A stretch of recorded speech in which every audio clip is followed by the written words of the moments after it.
Puji Tuhan, terima kasih teman-teman profetik yang sudah melayani kita pada pagi hari ini.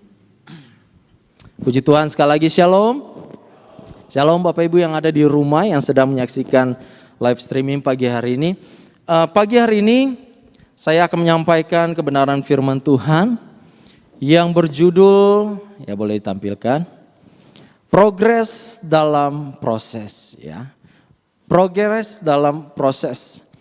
Nah, Bapak Ibu Saudara sekalian, bukan perkara yang mudah untuk memahami seluruh rencana Tuhan dalam hidup kita, amin. Memahami rencana Tuhan itu bukanlah perkara yang mudah.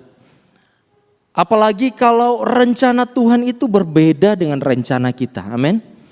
Kalau sebenarnya rencana kita itu sesuai atau sejalan dengan rencana Tuhan, kita akan mudah untuk menerima. Tetapi akan sangat sulit jika rencana kita berbeda dengan rencana Tuhan. Ketika kita mengikuti rencana Tuhan, kita seringkali harus melewati jalan-jalan yang berliku. Saudara, ada orang yang tidak kuat imannya, dia akhirnya harus meninggalkan Tuhan.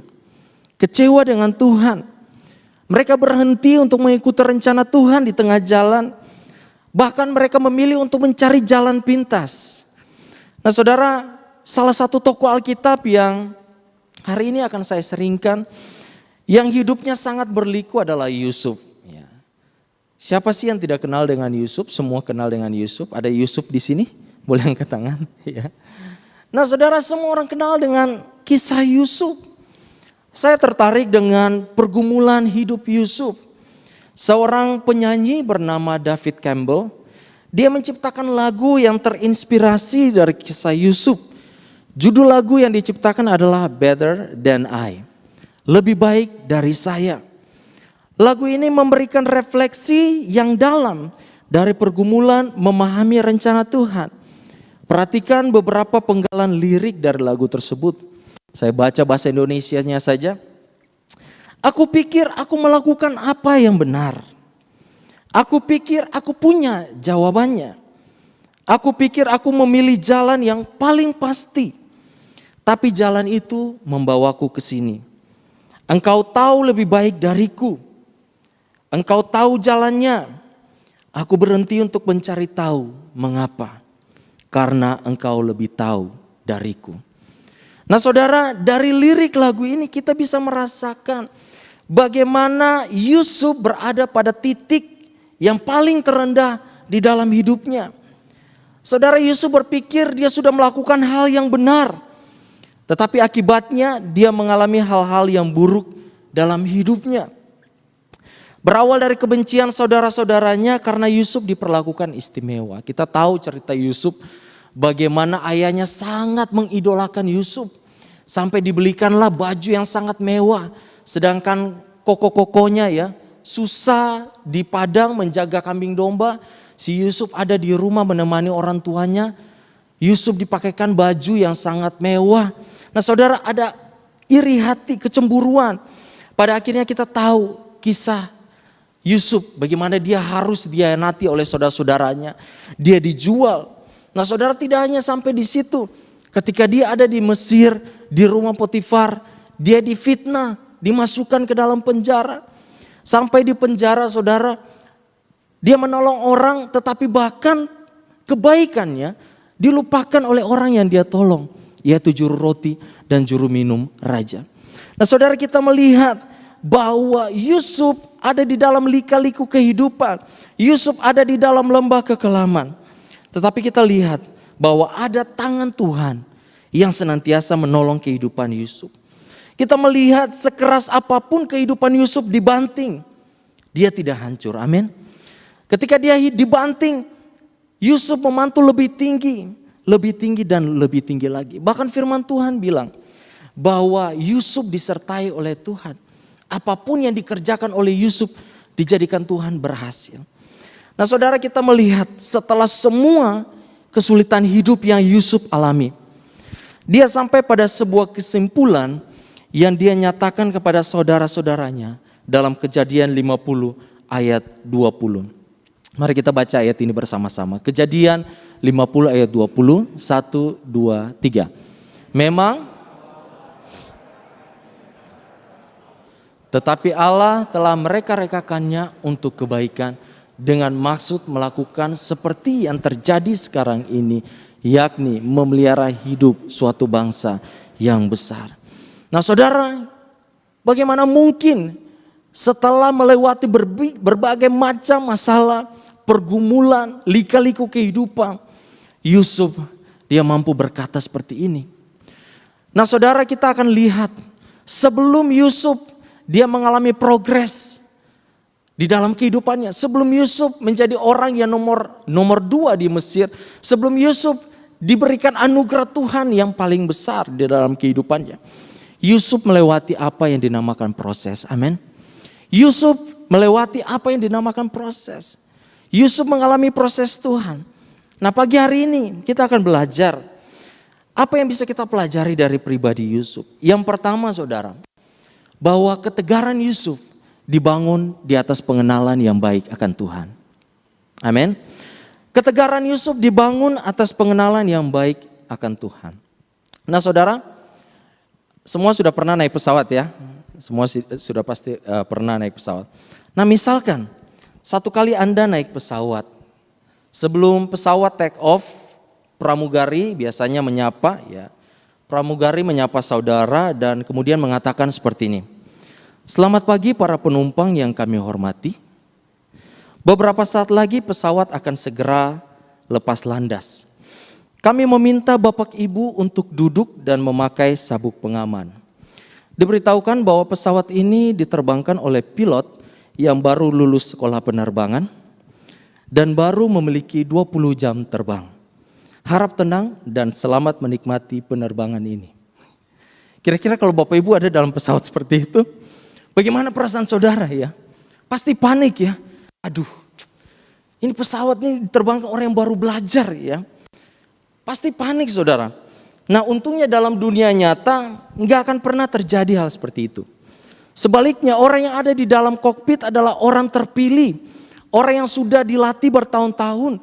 Orang yang sudah berlisensi dengan jam terbang yang sudah ribuan jam. Bukan orang yang baru belajar. Nah saudara, jika Tuhan diibaratkan seorang pilot, maka sudah pasti dia adalah pilot terhandal. Amin. Sudah pasti dia adalah pilot terhandal yang lisensinya lisensi khusus yang hanya dia yang punya. Jam terbangnya sudah tidak terhitung lagi. Dia sudah diakui oleh semua maskapai yang ada di dunia ini. Keahliannya sudah tidak diragukan lagi. Di mana semua pesawat yang dia terbangkan selalu mendarat dengan aman. Meskipun harus melewati badai dan berbagai turbulensi. Nah saudara jemaat Tuhan, kalau kita sudah tahu bahwa Tuhan terlalu mampu untuk menjadi pilot kehidupan kita, harusnya kita tidak perlu takut lagi menjalani kehidupan ini. Amin. Saudara, ketegaran Yusuf dibangun karena dia tahu siapa Tuhan. Dia tahu bahwa Tuhan yang dia ikuti, Tuhan yang dia sembah adalah Tuhan yang memegang kendali atas kehidupannya. Sehingga kita lihat di dalam Alkitab, tidak pernah Alkitab mencatat bahwa Yusuf kecewa kepada Tuhan. Tidak pernah saudara. Karena Yusuf tahu dia berada di tangan yang tepat. Karena Yusuf tahu bahwa pesawat kehidupannya diterbangkan oleh pilot yang handal, yaitu Tuhan. Nah saudara, pengenalan akan Tuhan itu sangat penting saudara. Mengenal Tuhan itu sangat penting di dalam kehidupan kita. Karena kalau kita mengenal Tuhan, maka kita tahu siapa yang kita harapkan. Karena kalau kita mengenal Tuhan dengan baik, kita tahu pengharapan kita tidak akan pernah sia-sia. Amin. Kalau saudara mengharapkan manusia, saudara bisa saja kecewa. Saya pernah kesaksian tentang bagaimana adik saya tes di Sekolah Tinggi Ilmu Pelayaran ya, di Jakarta Utara. Nah saudara, waktu itu dosennya karena dosennya orang tua saya kenal. Dosennya berkata, wah tenang saja, anak ibu pasti masuk ya. Anak ibu pasti masuk. Karena waktu itu adik saya lulus dari jurusan IPS, dia peringkat 1. Dia katakan udah tenang ibu, saya pasti jamin dia masuk. Apalagi dia peringkat 1 ya, dia pasti masuk. Itu udah jatah dia ya, jatah saya 1 orang pasti dia masuk. Wah kami senang sekali ya Bapak Ibu dijanjikan seperti ini. Ya kita juga berdoa tetapi hati kita sepertinya wah ini ada orang dalam nih ya, ada orang dalam. Bapak Ibu tahu orang tua saya sampai bela-belain kos di Marunda sana selama kurang lebih 2 minggu saudara. Saya waktu itu masih kuliah di Malang, saya naik kereta, wah kita lihat dia tes sambil liburan juga di sini. Saudara, jadi waktu tes lari saudara, lari keliling lapangan berapa kali. Ayah saya bilang sama adik saya, namanya Tasya, Tasya sudah nggak usah terlalu paksain, ini formalitas doang gitu ya. Dia lari santai-santai, wah pas tes renang, ya nama juga ilmu pelayaran pasti tahu renang. Saudara tahu yang lain berenang maju, adik saya berenang mundur saudara. Dia tidak tahu renang. Terus saya bilang, Pak kenapa Tasya nggak bisa berenang? Sudah ini formalitas doang. Ya, kita pikirnya gitu. Terus waktu itu saya tidak sampai tunggu hasil, saya pulang ke Malang. Saya lagi ngerjain skripsi, pagi-pagi kurang lebih jam seperti ini. Orang tua saya telepon, Rey, ya Pak, ini kok namanya Tasya nggak ada di pengumuman? Ini kita lagi lihat nih, nggak mungkin lah, coba cek ulang-ulang. Ini udah kita cek ulang-ulang, namanya Tasya nggak ada. Terus waduh saya bilang, coba pergi ke rumah dosennya. Saudara sampai di rumahnya, dia katakan seperti ini, aduh maaf Pak, Bu, ini lagi ada pergantian rektor, jadi ada beberapa perubahan. Jadi anak kami, ya maaf, nggak lulus. Saudara bisa bayangkan seperti itu. Kita udah berharap, dijanjikan pasti lulus. Udah ini formalitas doang, gak usah terlalu serius. Saudara ternyata dia gak lulus.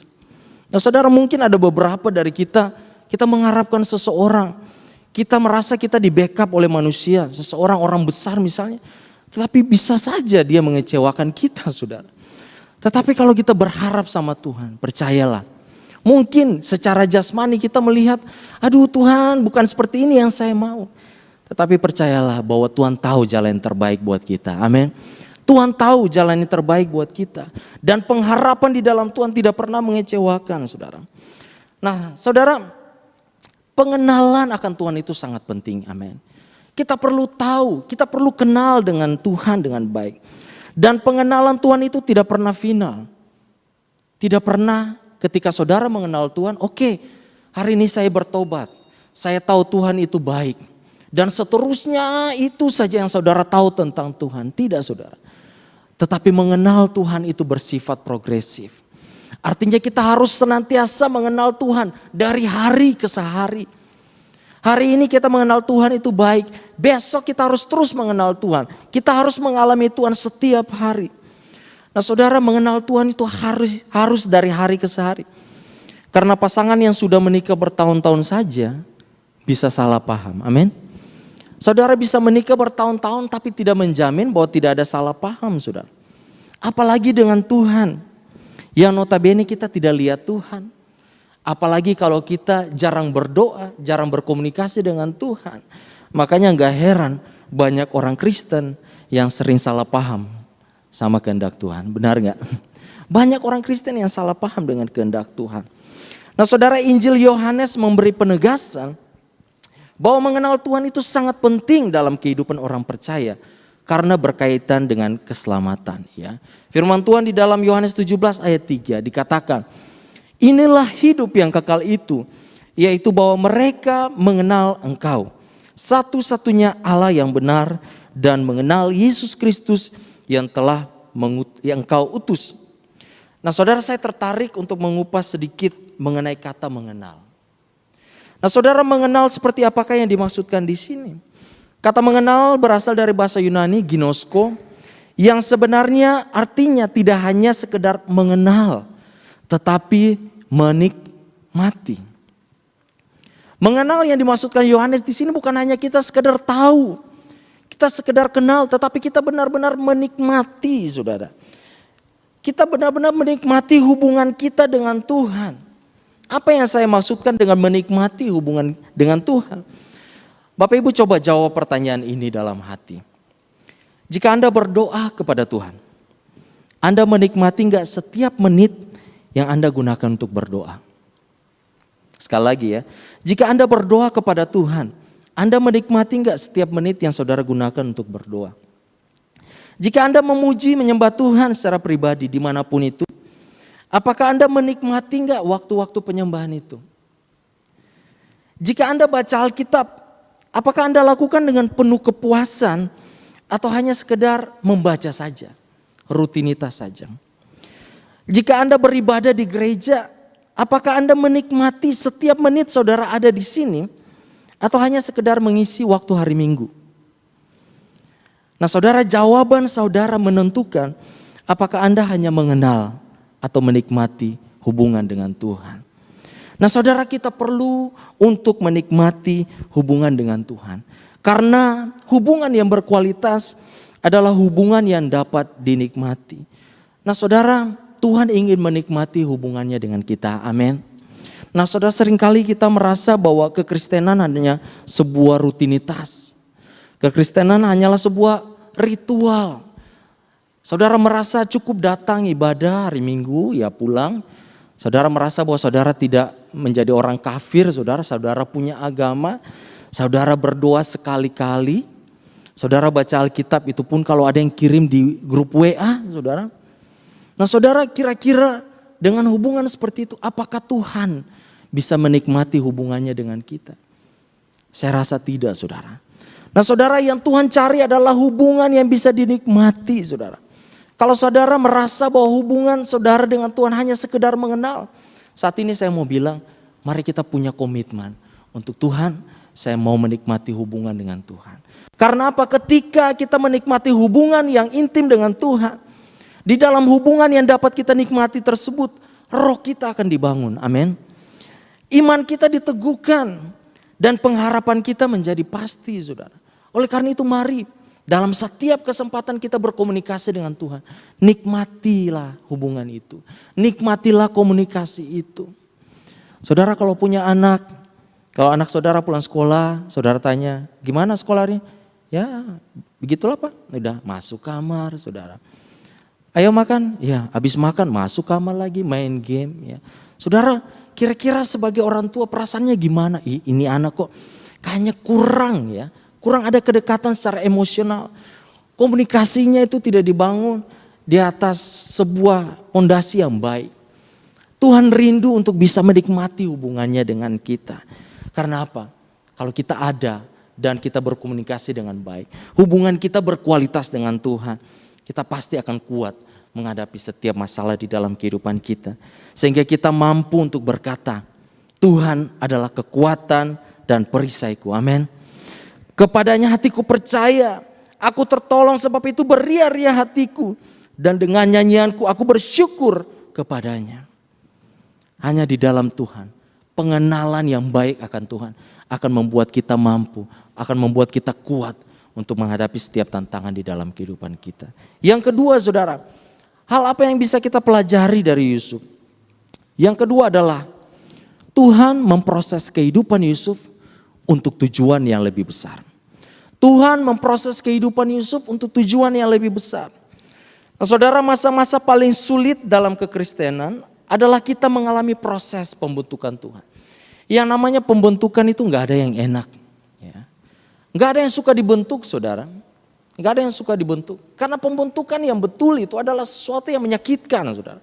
Saudara bayangkan jika seorang tukang periuk yang buat guci dan lain sebagainya, ketika dia membentuk tanah liat, kalau seandainya ada kerikil-kerikil atau tanah yang terlalu keras, dia akan cungkil itu. Dia akan bentuk sesuai dengan apa yang dia mau. Nah saudara, pembentukan itu adalah sesuatu yang tidak enak saudara. Saudara, tidak jarang kita jumpai iman seseorang goncang. Ada yang tidak tahan uji dan akhirnya berpaling dari Tuhan. Ada saudara, ada banyak sekali orang yang merasa bahwa aduh hidupnya udah baik-baik saja. Tetapi ketika dia masuk dalam proses pembentukan, dia tidak tahan dan akhirnya meninggalkan Tuhan. Nah saudara, ada seorang dokter yang saya kenal cukup baik. Dia, istri dan kedua anaknya adalah jemaat yang setia dan sangat diberkati. Keluarga ini sangat diberkati. Anaknya yang 2 orang itu juga dokter Bapak Ibu. Bayangkan bapaknya udah dokter, anaknya dua-duanya dokter, kurang apa lagi? Ya. Bapaknya buka praktek, tiap malam itu selalu ramai dikunjungi oleh banyak orang. Nah saudara, mereka keluarga yang sangat diberkati. Mereka keluarga yang menurut penglihatan saya itu keluarga yang harmonis. Saudara, mereka juga setia melayani Tuhan. Meskipun di gereja suami istri ini bukanlah pelayan, bukanlah pendeta. Tetapi mereka selalu berusaha untuk melayani dengan cara apapun. Kalau ada tamu dari luar kota, ada pengkhotbah, tamu dari luar kota, mereka akan berusaha menjamu, memastikan kebutuhan mereka selama ada di kota tersebut terpenuhi. Mereka sangat cinta pelayanan. Nah saudara, tetapi satu kali istrinya sakit. Mungkin salah makan, malam diare, kemudian paginya itu lemas masuk ke rumah sakit, hilang kesadaran Bapak Ibu. Hilang kesadaran, akhirnya koma, dan waktu mereka rujuk ke rumah sakit yang lebih baik, nyawanya tidak tertolong, meninggal dunia ibu ini. Saudara, karena kejadian yang begitu tiba-tiba, suaminya itu merasa goncang gitu ya. Dia merasa kecewa sama Tuhan. Dia merasa bahwa aduh Tuhan, apa yang sudah saya lakukan? Kesalahan apa yang sudah saya lakukan? Saya sudah lakukan semua yang bisa saya lakukan. Ya. Keluarga saya nggak pernah neko-neko, anak saya setia melayani Tuhan. Nah saudara, pada akhirnya dia kecewa saudara. Dan sampai detik ini dia tidak pernah ke gereja lagi. Sampai detik ini saudara. Ya. Nah saudara, saya nggak berani bilang bahwa bapak itu imannya kecil. Saya nggak berani bilang bahwa dia tidak rendah hati dengan proses Tuhan. Karena kalau kita ada di posisinya dia, ya, kita bisa saja melakukan hal yang sama. Benar gak Bapak Ibu? Saudara udah setia, udah bayar perpuluhan. Mungkin persembahan khusus saudara mungkin 5 besar lah di gereja ini misalnya. Tetapi tiba-tiba saudara mengalami hal itu. Saudara bisa saja guncang iman. Saudara bisa saja mempertanyakan Tuhan, Tuhan mengapa Tuhan? Apa salah saya saudara? Bisa saudara. Kita bisa ada dalam posisi-posisi seperti itu. Kita mungkin sering dengar ada pendeta yang sudah melayani dengan luar biasa. Akhirnya memilih untuk menjadi ateis. Kalau saudara cari di Google banyak saudara. Banyak. Nah saudara mungkin ada di antara kita yang sampai saat ini masih belum terima dengan kenyataan yang terjadi. Sampai detik ini mungkin engkau masih mempertanyakan Tuhan. Tuhan mengapa engkau izinkan itu terjadi. Tetapi saya mau bilang satu hal yang pasti dan tidak berubah. Dulu, sekarang, sampai selama-lamanya. Bahwa Tuhan tidak pernah berhenti mengasihimu. Amin. Tuhan tidak pernah berhenti mengasihimu. Tuhan punya maksud yang indah dan lebih besar di balik setiap kemelut yang dia izinkan terjadi. Kita lihat Yusuf saudara. Dia ditempa dengan begitu keras berulang kali oleh Tuhan. Sebelum dia menjadi pemimpin di Mesir. Ya. Next. Saudara kita lihat bahwa Yusuf, dia merasakan dibenci dan dijual oleh saudara-saudaranya. Agar dia belajar untuk tidak terlalu naif saudara. Kita ingat bagaimana Yusuf dengan begitu polosnya datang kepada saudara-saudaranya dan orang tuanya. Dengar gak?